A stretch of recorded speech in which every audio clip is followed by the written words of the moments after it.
buenas noches con todos. ¿Cómo estamos, mis amados? Amén, bendecidos y en victoria. Siempre es un honor, un privilegio poder estar aquí una noche más. Creemos que esta es una noche de bendición y de poder llenarnos del conocimiento de su palabra. Bien, hoy iniciamos una nueva serie de estudio bíblico que se titula Los Patriarcas. Ahí usted lo tiene en sus notas. Y esta nueva serie tiene que ver con poder tener un encuentro precisamente con el Dios de Abraham, con el Dios de Isaac y con el Dios de Jacob. Porque ese Dios también quiere ser nuestro Dios. También nos ha llamado, también tiene un propósito, también tiene un plan, una promesa para nuestras vidas. Entonces vamos a ver qué nos pueden enseñar los patriarcas acerca de este Dios que sigue obrando, que sigue haciendo maravillas, que sigue llamando y sobre todo que sigue respaldando y cumpliendo sus promesas. Y en el caso de esta noche vamos a tratar el tema titulado Vete de tu tierra. Y antes de comenzar vamos a entregar este tiempo en las manos de Dios. Padre Santo, gracias Señor te damos una vez más por este precioso tiempo en el que podemos estar aquí en compañía de tu presencia, de tu Santo Espíritu que nos ha traído a este lugar para poder aprender, pero no solamente para aprender, para poder conocer, no solamente para poder conocer, para poder entender, creer y vivir lo que tú tienes para nosotros en esta noche. Háblanos, Señor, háblanos, Espíritu Santo. Desde ya declaramos cada mente y cada corazón abierto a lo que tú tienes para nosotros en esta noche. Ministranos, Señor, de una manera tan particular, tan específica. Mira, Señor, la necesidad de nuestra alma y llena, Señor, el vacío de nuestro corazón. Que nuestro espíritu verdaderamente pueda salir nutrido, fortalecido con tu alimento espiritual. Una vez más te rogamos que sean tus pensamientos en mi mente y tus palabras en mi boca para poder hablar todo aquello que tú quieres que yo diga. Como siempre, Señor, toda la gloria, el imperio, la alabanza y el honor sea solamente para ti. En el nombre de Cristo Jesús. Amén y amén. Bien, vete de tu tierra. No sé si a alguien alguna vez le han dicho esta frase. Vete de tu tierra. Por ahí vi unas manos que se levantaron. No sé si lo decían de broma o de verdad. Pero es una frase un poco fuerte, un poco difícil de asimilar. Imagínense que alguien le diga a usted: abandona tu hogar. Deja todo lo que tienes ahora, vete de tu tierra, ándate de aquí, a la tierra que yo te voy a mostrar. Eso fue lo que Dios le dijo a Abraham. Abraham, en ese entonces, todavía no se le había dado un nuevo nombre. El hogar de Abraham en ese entonces era Ur de los Caldeos. Eso era lo que Abraham llamaba su hogar. Al menos 200.000 personas, hablando un poco del contexto de Abraham, al menos 200.000 personas vivían en la antigua Ur. Habían dos puertos que extraían materia vital de las ricas y arenosas aguas del río Éufrates. Ur era una rica metrópolis de Mesopotamia que, según se ha descubierto en las últimas excavaciones, contaba con sistemas desarrollados de escritura, impresionantes instalaciones dedicadas a la enseñanza. Era una metrópolis con genio matemático, registros de intenso comercio y una vida religiosa muy activa. Entonces, ¿a qué voy con todo esto, mis amados? Siempre que nosotros hablamos acerca de la antigüedad, de ciudades antiguas, nos imaginamos de pronto civilizaciones que son un poco anticuadas, que si tienen que enseñarnos algo en la actualidad podrían ser muy poco, porque claro, quizás no están a la altura del nivel de tecnología que tenemos hoy en día. Quizás esas civilizaciones tampoco están a la altura de los desafíos que trae hoy en día la globalización. Sin embargo, podemos ver que la ciudad de Ur, donde vivía Abraham, era una ciudad bastante rica, era una urbanización, era una urbe bastante rica, no solamente por los puertos que tenía, no solamente por el comercio, la escritura era bastante avanzada según los historiadores, según los arqueólogos, había también presencia de buen genio matemático en las civilizaciones.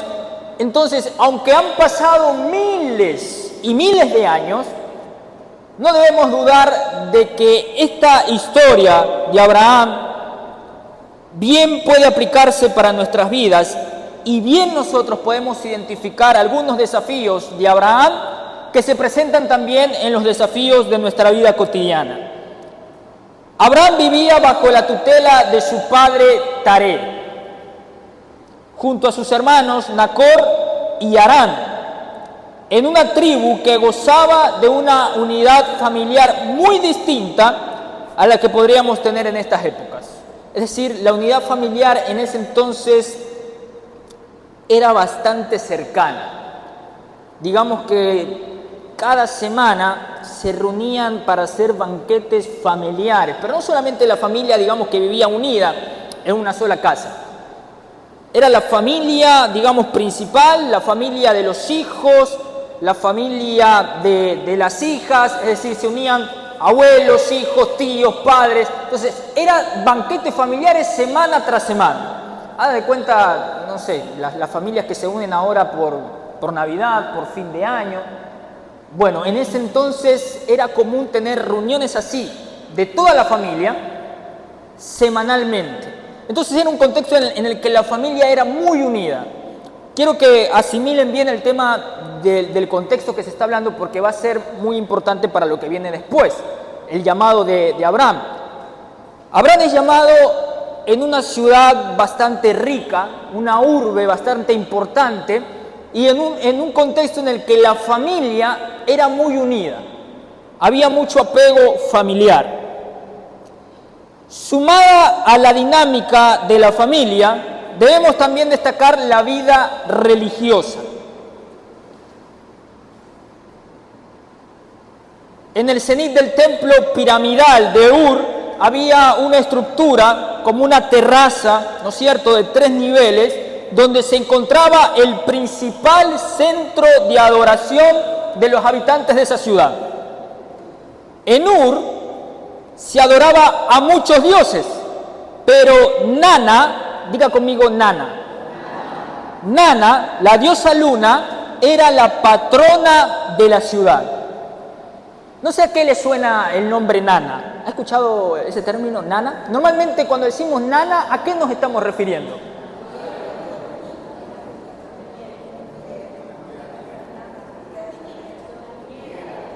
Claro, unos dicen la niñera, otros no sé por qué señalaron a sus abuelitos, ¿verdad? Pero claro, es una imagen de ternura, una niñera que cuida, que ama, es la nana. Ah, ella es la nana, no sé, es algo tierno, cariñoso. Bueno, esta nana no era nada cariñosa y nada tierna. Igual que los dioses de la época, lo que exigía este falso dios o esta falsa diosa es ofrendas y sacrificios y un montón de rituales ridículos, al punto de tener que sacrificarse entre ellos mismos para satisfacer los deseos de su diosa. Una nana bastante terrible, podríamos decir. Eso era lo que se vivía en ese contexto. Sacrificios, rituales humillantes y ofrendas exageradas para una diosa que prometía cuidarlos, pero que en realidad no podía hacer nada, pues no existía. Ahora, nosotros podríamos pensar que la familia de Abraham sabía que no debía adorar ídolos, pero no es así. ¿Qué es lo que dice Josué capítulo 24, verso 2?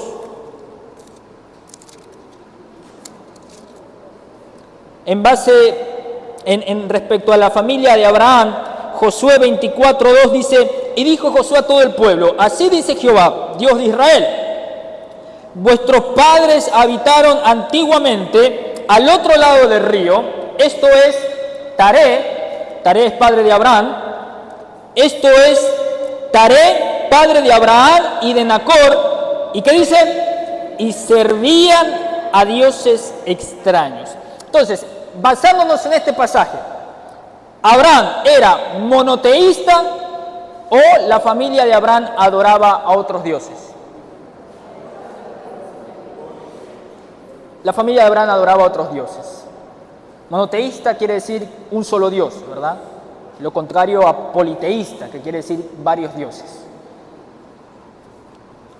Ahora, nosotros no tenemos razones bíblicas para creer que Abraham y Sarai, su esposa, estuvieran buscando a otro Dios, pero sin duda Dios los estaba buscando a ellos.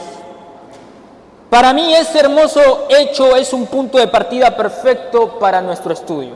Hay algunos, digamos, estudiosos, eruditos, historiadores también, que han hecho mucha controversia, sobre todo respecto a la vida de Abraham. Digamos, lo que sugiere el texto bíblico, lo que sugiere la historia, es que en esa época la mayoría, por no decir todas las regiones eran politeístas, es decir, adoraban a varios dioses. Hay otros que prefieren ir en contra de ese hecho y dicen, no, seguramente Abraham y Sarai iban en contra de todo ese politeísmo, por eso Dios los escogió, porque sí, aunque eran lo más común en aquella época, aunque era la costumbre, en realidad Abraham y Sarai no se llevaban muy bien con las tradiciones familiares. En realidad Abraham y Sarai no querían ser politeístas, no le veían sentido a todo eso. Bueno, la Biblia no nos dice eso. Sí, la historia, y sí hay base bíblica para conocer, como decía Josué, que el padre de Abraham y su familia servían ¿a quiénes? A otros dioses. Y eso me parece un punto perfecto para partir, porque claro, me parece mucho más glorioso la misericordia de Dios con la humanidad desde siglos atrás. Y cómo Abraham y Sarai, siendo personas comunes, siendo politeístas, con tradiciones paganas, con un historial familiar pagano, aún así en la misericordia y el amor de Dios fueron escogidos para ser padres de la fe. Y eso es un punto mucho más hermoso para partir, y es precisamente eso lo que se alinea al plan de Dios para nosotros. Mas Dios muestra su amor con nosotros en que siendo aún pecadores, Cristo murió por nosotros. Eso quiere decir que si Dios hizo esta obra maravillosa de llamar a Abraham y Sarai cuando aún era politeísta, mostrando su amor y su misericordia, cuánto más con nosotros, después del nuevo pacto, después de que Cristo haya morido en la cruz, que lo hayamos aceptado, que ahora somos hijos de Dios, cuánto más su misericordia y su amor por nosotros en llamarnos y en cumplir en nuestras vidas todo lo que nos ha prometido. Si lo hizo con Abraham y Sarai, siendo totalmente ajenos a un pacto que todavía no existía, cuánto más ahora que ese pacto ha sido consumado por la sangre del Hijo de Dios. Es un punto maravilloso de partida para nuestro estudio. Si Dios lo hizo con Abraham, no tenga duda que también lo va a hacer con su vida. Bien, vamos a leer Génesis capítulo 12, verso del 1 al 9. Es aquí donde se va a centrar nuestro estudio. El libro de Génesis capítulo 12,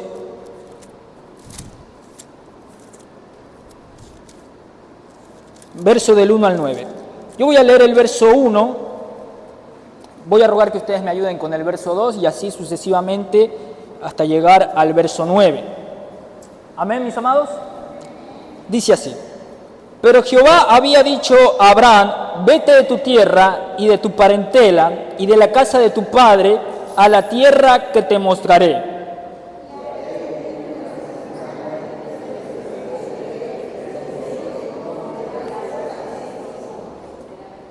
Bendeciré a los que te bendijeren y a los que te maldijeren maldeciré, y serán benditas en ti todas las familias de la tierra.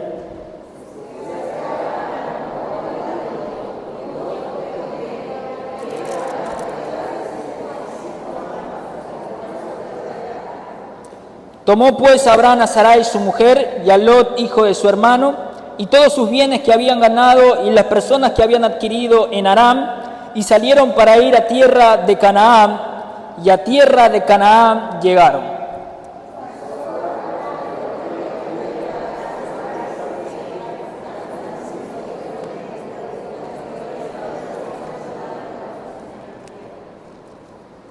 Y apareció Jehová a Abraham y le dijo: a tu descendencia daré esta tierra. Y edificó allí un altar a Jehová, quien le había aparecido.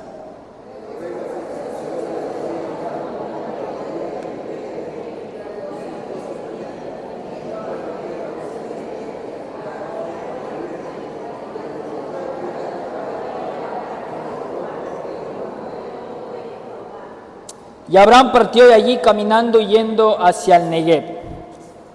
Bien, hasta ahí nomás, ¿verdad? Hasta ahí estamos, ¿verdad? Bien. ¿Qué orden fue la que Dios dio a Abraham verbalmente? Vete. No dijo toma, no dijo únete, no, dijo vete de tu tierra y de qué más? Y de tu parentela. Volvemos a hacer énfasis. ¿En dónde vivía Abraham? En Ur, una urbe bastante importante, bastante rica, y tenía un apego muy unido ¿a quién? A su familia. Y Dios le dice: vete de tu tierra y de tu parentela. ¿Cómo recuerda Hechos capítulo 7, verso 2 este encuentro? Vamos a ver qué nos dice Hechos capítulo 7, versículo 2. Dice: y él dijo: varones, hermanos y padres, oíd, el Dios de la gloria apareció a nuestro padre Abraham estando en Mesopotamia antes que morase ¿en dónde? En Aram. ¿Quién dice que se le apareció a Abraham? No dice solamente el Dios. No dice Jehová de los ejércitos, dice el Dios de la gloria. ¿Puede imaginar que usted esté ahí, en su casa, en su hogar, con su familia, de pronto, no sé, terminando de almorzar? O quizás está paseando por el parque, quizás está en la oficina, en su trabajo, y de repente se aparece delante de usted el Dios de la gloria. Y le dice: vete de tu tierra y de tu parentela. ¿Cómo reaccionaría usted? ¿Qué haría usted? Claro, ahora digamos todos estamos familiarizados con que hay un Dios, un solo Dios que es el verdadero Dios. Pero imagínense en ese momento, en ese contexto, con lo importante que era esa ciudad, con lo importante que para Abraham era su familia, y con la cantidad de dioses que Abraham creía que existían, se le aparece un ser totalmente extraño, pero lleno de gloria, y le dice: vete de tu tierra y de tu parentela. Yo creo que Abraham no hubiera obedecido de no ser por ese detalle que nos dice Hechos, que el Dios de gloria se le apareció. Entre muchos dioses falsos, entre muchos inventos de la humanidad, solo hay un Dios verdadero y un Dios que es digno de toda la gloria, la honra y la alabanza. Y ese Dios se llama Jehová de los ejércitos y su Hijo Jesucristo. No hay Dios fuera de él. Y cuando Abraham lo ve, obedece. ¿Por qué? Porque se da cuenta de todas las historias que me han contado mi familia, de tantas tradiciones, que si nana y que si no sé qué cosa. Este es un Dios de gloria. Y Abraham se queda impactado. Ahora imagínese, el Dios de la gloria se le apareció a Abraham. ¿Qué apariencia cree usted que tomó Dios en ese momento? La Biblia no nos dice nada más sobre ese encuentro divino, pero como consecuencia de esa santa confrontación, renació el monoteísmo en una cultura mundial muy idólatra. Por ello, este encuentro fue uno de los momentos más cruciales de la historia de la humanidad. Note que digo, renació el monoteísmo. No digo nació el monoteísmo. Mucho cuidado, porque la historia en las universidades, la arqueología, cuando estudian estas civilizaciones o cuando quieren ubicar en su línea temporal cuándo aparece el monoteísmo en la historia, dice con Abraham. Ahí nace el monoteísmo. No.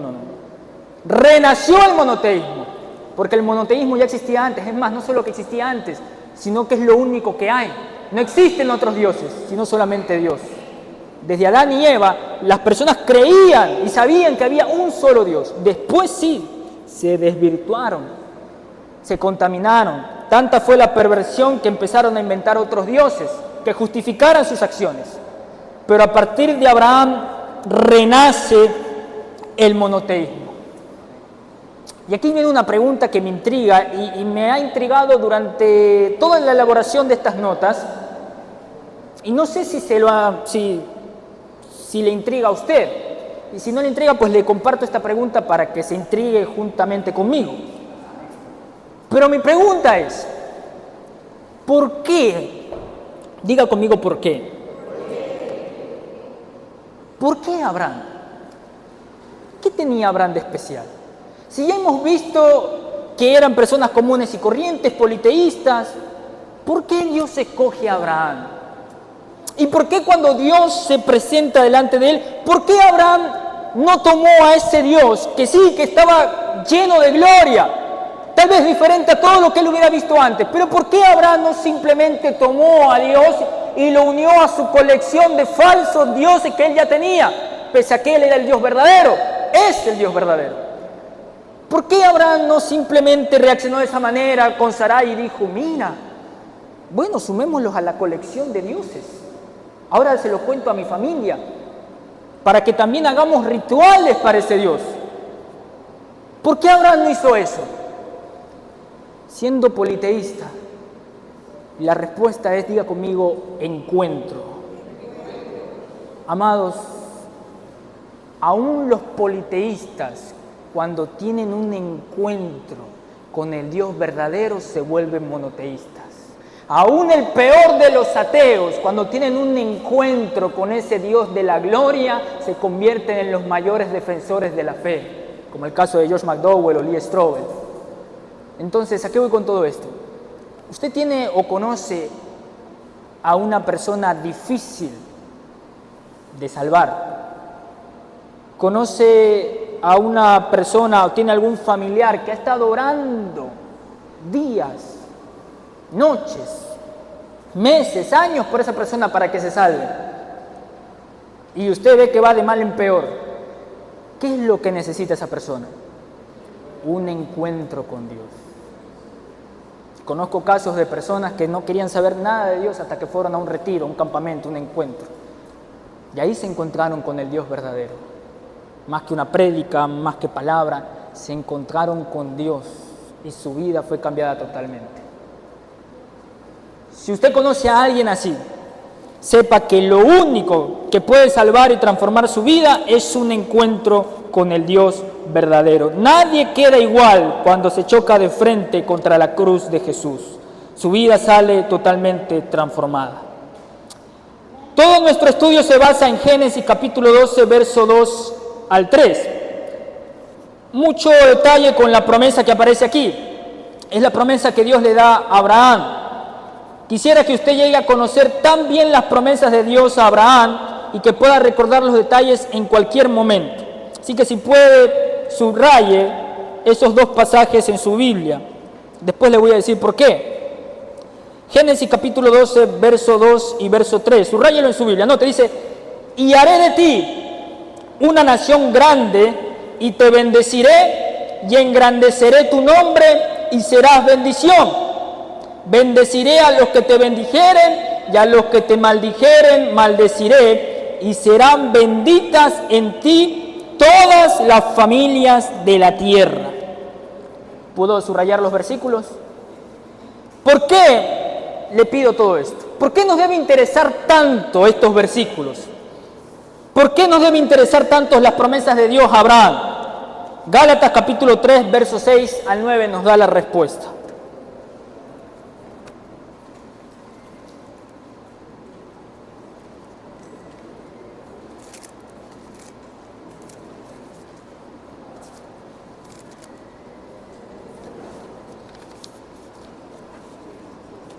Note. Gálatas capítulo 3, verso 6 dice: así Abraham creyó a Dios y le fue contado por justicia. Sabed, por tanto, que los que son de fe, ¿cuántos son de fe? Los que son de fe, estos son hijos ¿de quién? Y la promesa que Dios le había dado a Abraham, ¿era para él y para quiénes? ¿Y los que son de fe son hijos de quién? Y la Escritura, previendo que Dios había de justificar por la fe a los gentiles, dio de antemano la buena nueva a Abraham, diciendo: en ti serán benditas todas las naciones. De modo que los de la fe son bendecidos con el creyente Abraham. ¿Por qué nos debe interesar tanto las promesas que Dios le hizo a Abraham? Porque se aplican también para nosotros. Los que somos de la fe, sus promesas se aplican también para nuestras vidas. Ya hemos tropezado con uno de los puntos más vitales y la aplicación más importante que podemos obtener de las promesas de Dios a Abraham.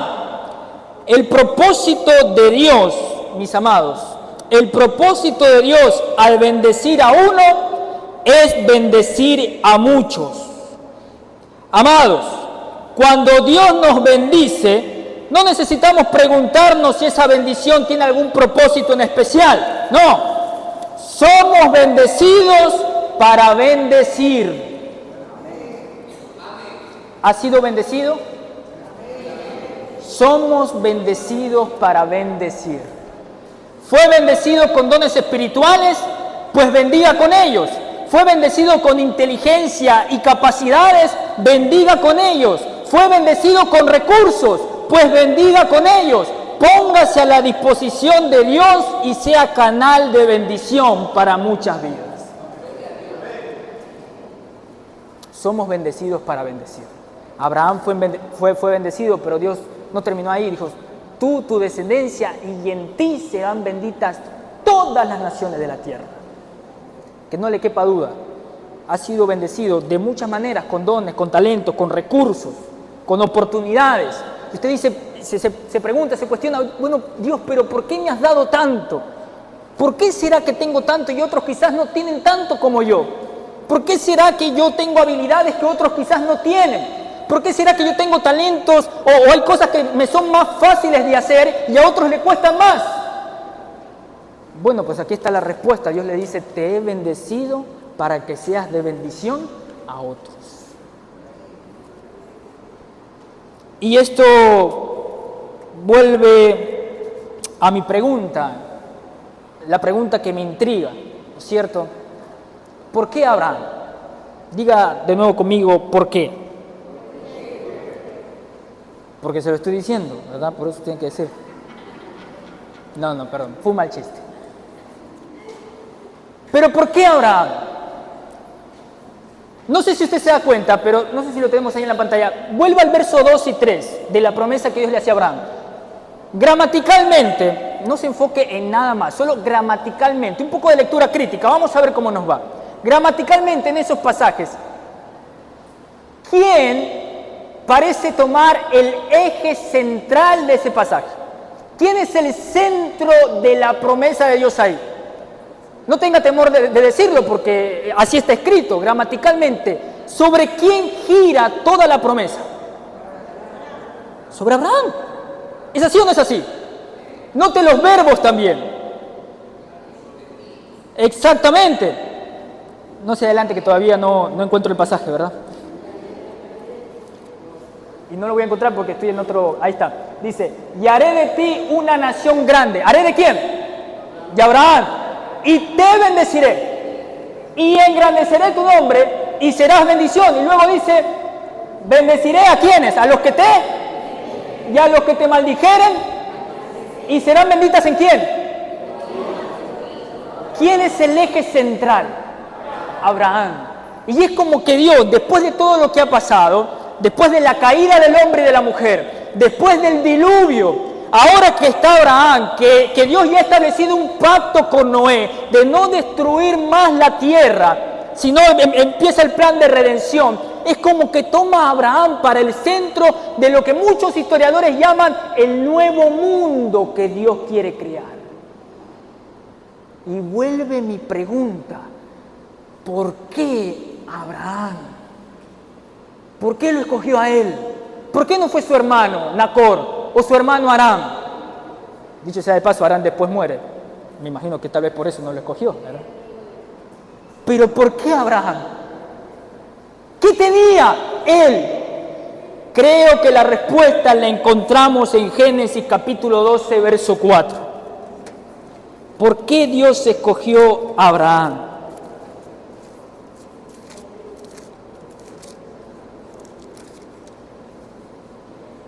La primera parte de Génesis capítulo 12, verso 4 parece darnos la respuesta. Dice, y se fue Abraham como Jehová.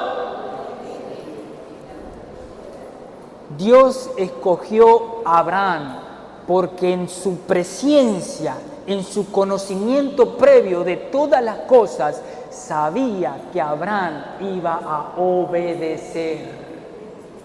Amados, ¿a qué voy con todo esto?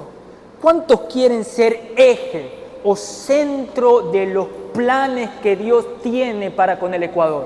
¿Cuántos quieren formar parte activa del impacto que Dios quiere tener en todas las naciones de la tierra? ¿Cuántos quieren que, al igual como Abraham, en los planes, en los proyectos de Dios, se pueda decir que eres pieza fundamental, pieza clave de todo lo que Dios quiere hacer? ¿Cuántos quieren eso? Es necesario obedecer. Dios no está buscando talentos o habilidades especiales, está buscando personas que quizás son comunes, son corrientes, pero que sobre todo tienen una pasión, una disposición en su corazón de obedecer a lo que Dios le ha dicho. Solamente eso basta. Nacor pudo haber sido quizás un mejor prospecto, o quizás Harán su hermano, pero Dios escogió a Abraham por el simple hecho de que sabía que él iba a decir, sí, me voy. Los que quieren formar parte de los planes de Dios, es necesario que tengan fe y obediencia, así como lo hizo Abraham. Hebreos capítulo 11, verso 8 me impresiona aún más. ¿Dónde pensaba Abraham que iba? Según Hebreos capítulo 11, verso 8. En su obediencia, Abraham salía, dejaba su tierra, dejaba su familia, porque pensaba que iba ¿a dónde?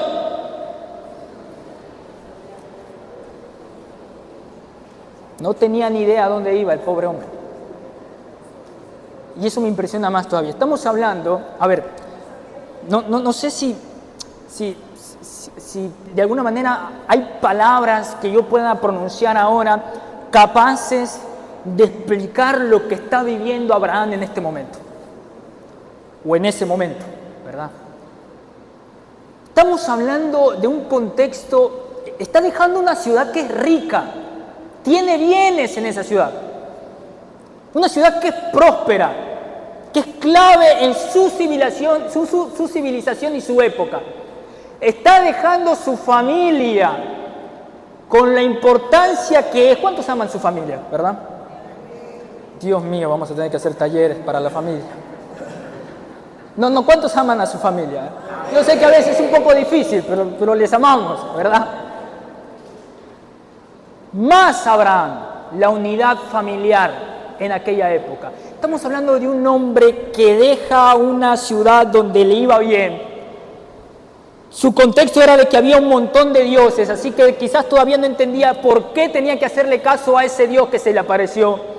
Está dejando a su familia en un contexto donde la unidad familiar es muy fuerte y está dejando todo eso por un Dios que apenas se le apareció y le dijo, vete, ¿a dónde? No sé. Con todo y eso, Abraham obedeció. Hoy en día sabemos quién es Dios, sabemos sus promesas, tenemos experiencias de sobra, bíblicas e históricas, testimonio de que Dios es un Dios fiel, de que Dios no falla, de que Dios promete y cumple, y aún así ahora nos cuesta obedecer. Abraham obedeció y creyó cuando no había nada de eso. Por eso Dios lo escogió. Ese nivel de obediencia, ese nivel de fe es la que necesitamos en casa de encuentro con Dios para cumplir los proyectos y los propósitos que Dios tiene con esta nación. Amados, ahí ustedes tienen un mapa, ¿verdad? Luego veremos que Abraham tenía terribles defectos, como nosotros, pero también descubriremos que su fe y obediencia lo llevaron literalmente muy lejos. Literalmente, note ahí ese mapa. No sé si puede ubicar ahí en ese mapa Ur. ¿Ya encontró Ur? Pueden ponerlo en un circulito si lo encuentra. ¿Lo encontraron ya? Es de donde inicia el viaje de Abraham, así que no debe ser muy difícil encontrar. Cierra ahí en un circulito Ur. Desde allí es donde Abraham emprende su viaje. Los historiadores no se han puesto de acuerdo en dónde quedaba exactamente Ur, pero la mayoría dice que era en la Baja Mesopotamia, más o menos a 220 millas de lo que actualmente se conoce como Bagdad, el sur de Irak. Bien, ahí donde ustedes tienen Ur. Ahora, Ur hasta Canaán, no sé si ustedes ven Canaán ahí. ¿Sí? ¿Lo encontraron? Encierran en un círculo a Canaán. ¿Sabe cuánta distancia había entre Ur hasta Canaán? 1000 millas. Eso quiere decir aproximadamente 1600 kilómetros. Esa fue la distancia que Abraham tuvo que recorrer a pie. ¿Cuántos han recorrido 1000 kilómetros a pie? Y Abraham obedeció todavía, sin saber a dónde iba. 1600 el anciano. Tenía como 75 años cuando Dios lo llama. Recorrió 1600 kilómetros. ¿Sabe cuánto es esa distancia? Esa distancia es como si de aquí, de Guayaquil, nosotros quisiéramos llegar a San José, de Costa Rica. Conoce, mi hermano sabe, él ha recorrido esa distancia. No, a pie. Bueno, en el caso de Guayaquil a San José de Costa Rica, por aire son 1400 kilómetros aproximadamente. 1000 millas son 1600 kilómetros, así que hay todavía un margen más. Abraham recorrió esa distancia a pie. Puede ser, a lo mejor. No nos dice eso la Biblia. Pero ¿sabe cuánto se demoraría en la distancia más o menos en los días? Estamos hablando de un viaje que dura aproximadamente 2 a 4 semanas, casi un mes viajando. Y eso haciendo pocas pausas y a un buen ritmo. Un hombre que obedeció sin saber a dónde iba. No sé si se siente desafiado a obedecer los planes y los proyectos que Dios tiene con su vida, ahora que conoce un poco más la vida de Abraham. Espero que sí. Génesis capítulo 11, verso 31 y 12, verso 5 parecen sugerir que el llamado de Abraham se produjo en Aram. No, te dice, y tomó Taré a Abraham su hijo y a Lot, hijo de Harán, su hermano, y a Sarai su nuera, mujer de Abraham su hijo, y salió con ellos de Ur de los Caldeos para ir a la tierra de Canaán, y vinieron ¿hasta dónde? Hasta Harán, y se quedaron ahí. Harán usted lo tiene ahí en su mapa, ¿verdad? Génesis capítulo 12, verso 5 parece decir que el viaje inició desde Harán. Dice, tomó pues Abraham a Sarai su mujer y a Lot, hijo de su hermano, y todos sus bienes que habían ganado y las personas que habían adquirido en Harán, y salieron para ir a la tierra de Canaán, y a tierra de Canaán llegaron. Entonces pareciera que el viaje no fue tan largo. Dice, no, bueno, partieron desde Harán. Pero Hechos capítulo 7, verso 4, nos dice que efectivamente Abraham y su familia se establecieron en Harán por un tiempo. El hecho de no saber por qué nos permite imaginar muchas razones. Vamos a leer Hechos capítulo 7, verso 4 por última vez. Entonces salió de la tierra, ¿de cuál? De los caldeos. ¿Cuál es esa tierra? Ur de los caldeos. Y habitó en Harán, y de allí, muerto su padre, Dios le trasladó a esta tierra en la cual vosotros habitáis ahora. Recapitulando, mis amados, para hacerlo simple. ¿De dónde parte Abraham y su familia inicialmente? Desde Ur. Van a Harán, en Harán se detienen, ¿hasta qué? Y luego siguen hasta Canaán. Amados, ¿por qué cree usted que habrán quedado un tiempo a escasa distancia de su destino final y no partieron de allí hasta que Taré murió? ¿Por qué cree usted? ¿Qué es lo que hemos venido hablando acerca del contexto de la época? Abraham estaba muy aferrado a su familia y se quedó más tiempo en Harán de lo que debió haberse quedado. Por eso, cuando Dios le dice, vete de tu tierra, le dice, vete de tu tierra y de tu parentela. Pero Abraham se va con Lot, se va con Taré, se va con sus bienes, se va con sus criados, y estuvo mucho tiempo en Harán, más de lo que debía estar. Amados, conviene ser muy cuidadoso en cuanto a quién llevamos con nosotros en nuestro peregrinaje. Podemos salir muy bien de Ur, pero si llevamos a Taré con nosotros, no llegaremos muy lejos. Diga conmigo, cuidado. ¿Cuántos de los que estamos aquí pueden decir, y está bien si no todos levantan la mano, ¿verdad? Porque precisamente este es un estudio para poder recibir la voz de Dios en cuanto a su llamado, en cuanto a sus promesas y en cuanto a su propósito. Pero escuche bien la pregunta, ¿cuántos de los que estamos aquí pueden decir, Dios me ha prometido algo, Dios tiene un llamado conmigo, Dios tiene un propósito conmigo? ¿Cuántos pueden decir así, están seguros? No necesariamente tiene que ser pastorado o evangelista, no, pero ¿cuántos dicen, Dios me ha hablado en cuanto a un proyecto, en cuanto a un propósito, me lo ha dicho? ¿Cuántos pueden decir, Dios me ha hablado? Levante la mano porque necesito ver las manos, ¿no? Bien, está bien si todavía no levanta la mano. Este es un estudio precisamente para poder escuchar la voz de Dios y saber qué es a lo que Él nos está llamando. Pero todas esas personas que ahora han levantado su mano, que Dios ya les ha hablado, y ojo, puede ser que ha sido como Abraham, que le dijo simplemente vete, y todavía no tiene una idea muy clara de a dónde o qué es lo que va a hacer, pero Dios ya le dio un llamado, Dios ya le habló, y usted sintió en su corazón que fue la voz de Dios que lo está llamando. Muy bien, esas personas que ya tienen esa voz, que conocen ese llamado de Dios para su vida, mucho cuidado con a quién o qué estás llevando contigo en ese viaje. No tenga duda que si Dios le llamó, Él va a cumplir su promesa. Dios va a cumplir su promesa con usted. Si alguien de aquí que levantó la mano estaba dudando, estaba pensando, no, a lo mejor Dios ya se olvidó de mí, no, déjeme decirle, hoy Dios le dice, voy a cumplir mi promesa con. Te lo prometí, lo voy a hacer. Ahora, esa promesa se puede retrasar, como le pasó a Abraham.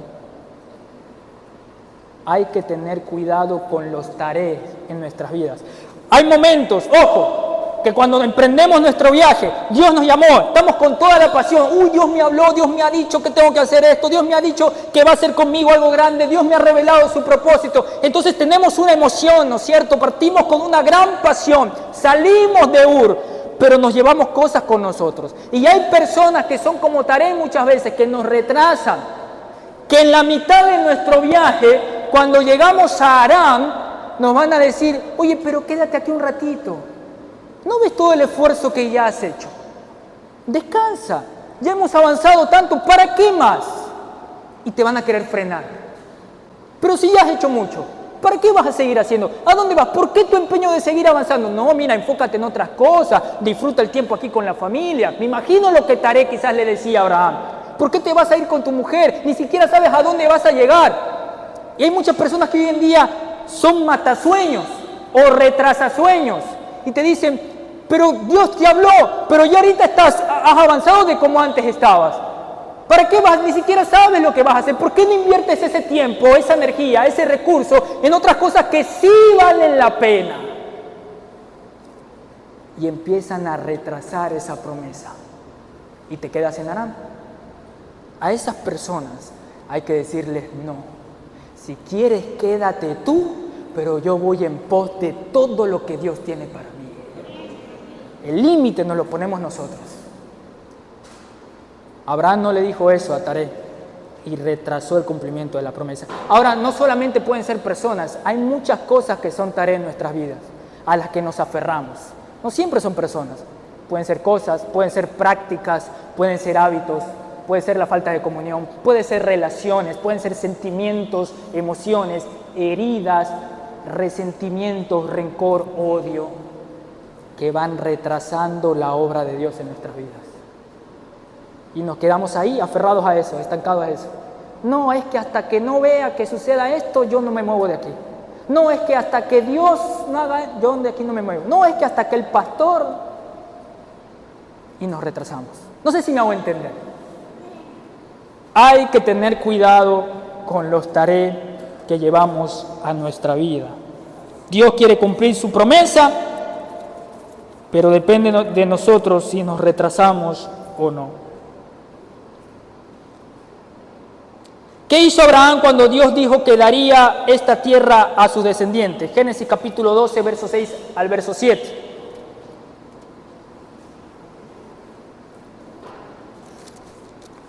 Al final, Abraham llega a Canaán. Dice, y pasó Abraham por aquella tierra, es decir, Canaán, hasta el lugar de Siquem, hasta el encino de More, y el cananeo estaba entonces en la tierra. Y apareció Jehová a Abraham y le dijo, a tu descendencia daré esta tierra. Y edificó allí un altar a Jehová, quien le había aparecido. Preguntas, mis amados, es la última pregunta que le hago en esta noche. ¿Abraham llegó o no llegó a Canaán? Sí, llegó a Canaán. ¿Qué fue lo primero que hizo Abraham cuando llegó? Después de que Dios le dice, esta tierra a la que tú has llegado, este es el cumplimiento de la promesa. A esto me refería cuando te dije de Jaúr. Esta tierra es para ti y tu descendencia. ¿Qué fue lo que hizo Abraham? Se lamentó, lloró, dijo, a esto me has traído. Hizo un altar de adoración. ¿Qué quiere decir eso? Que Abraham, cuando vio la tierra, estaba contento. Si no se hubiese lamentado, dice, tremendo viaje para pedazo de polvo y tierra que no sirve de nada. Abraham estaba contento. Amados, al final vale la pena obedecer a Dios. Vale la pena cuando Dios te dice, vete de tu tierra, vete de tu parentela. Vale la pena el viaje. Y eso es lo que quiero que aprendamos en esta noche. Para todas las personas que han sido llamadas.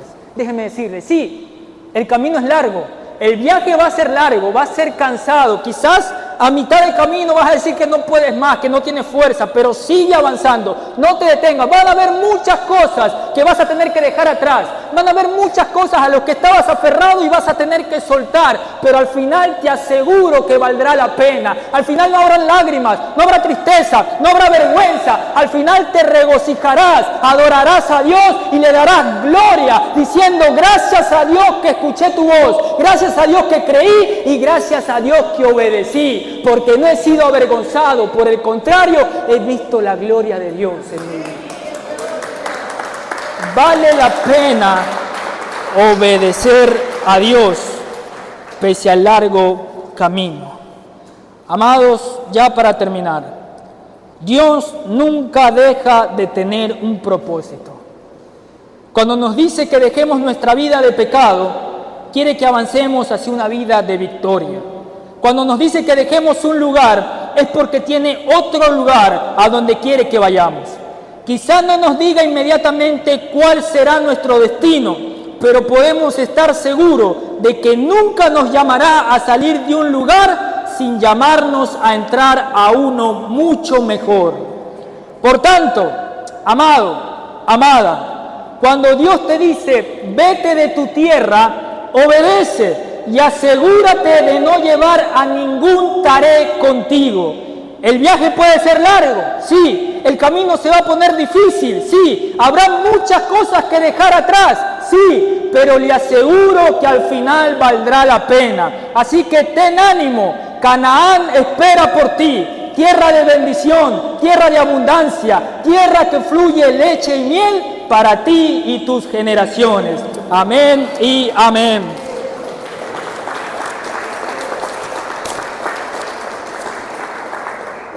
Padre Santo, gracias Señor te damos por tu palabra. Apenas es el inicio de todo lo que tienes para nosotros. Que este estudio, Señor, sea un estudio diferente. Que verdaderamente podamos encontrarnos con tu presencia aquí en este lugar, con ese Dios que le habló a Abraham, ese Dios de Jacob, ese Dios de Isaac. Que ese Dios salga a nuestro encuentro, Padre. Dígale ahí con su corazón, ¿verdad? Dígale, Señor, yo quiero ver a ese Dios de gloria. Queremos ver, Señor, a ese Dios de gloria.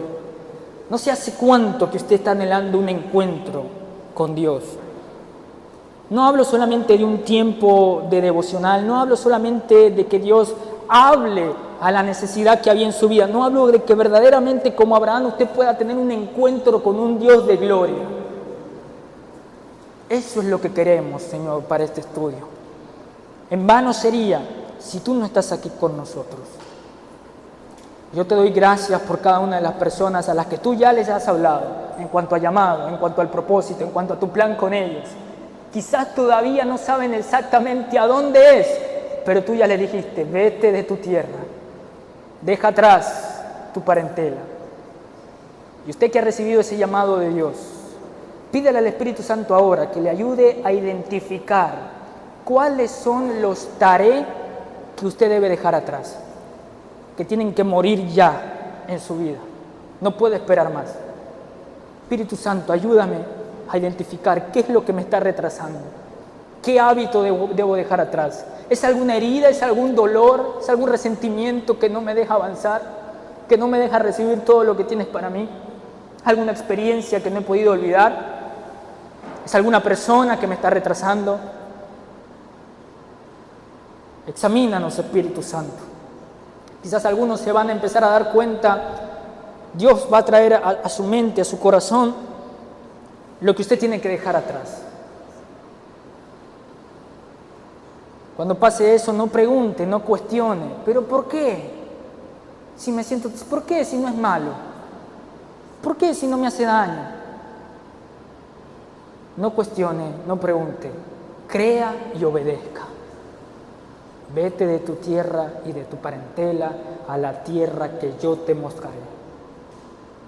Siempre vale la pena creerte y obedecerte, mi Dios. Algunos quizás se van a dar cuenta cuando el Espíritu Santo empiece a hablar a sus vidas a lo largo de este estudio o en sus casas, que quizás todavía ni siquiera han abandonado su tierra, todavía ni siquiera han emprendido el viaje. Si es así, muévete en fe. No preguntes a dónde, no cuestiones, no, muévete en fe. Y Dios te va a mostrar el camino. Esta es una carrera de fe. Y quienes creen en Dios no serán avergonzados jamás. Gracias te damos, Espíritu Santo. Y Padre, te ruego que para aquellos a los que tú todavía no le has hablado, no le has mostrado, no saben cuál es el propósito, que en este estudio, Señor, puedan tener un encuentro contigo y saber cuál es el llamado que tú les estás haciendo. Gracias te damos en el nombre de Cristo Jesús.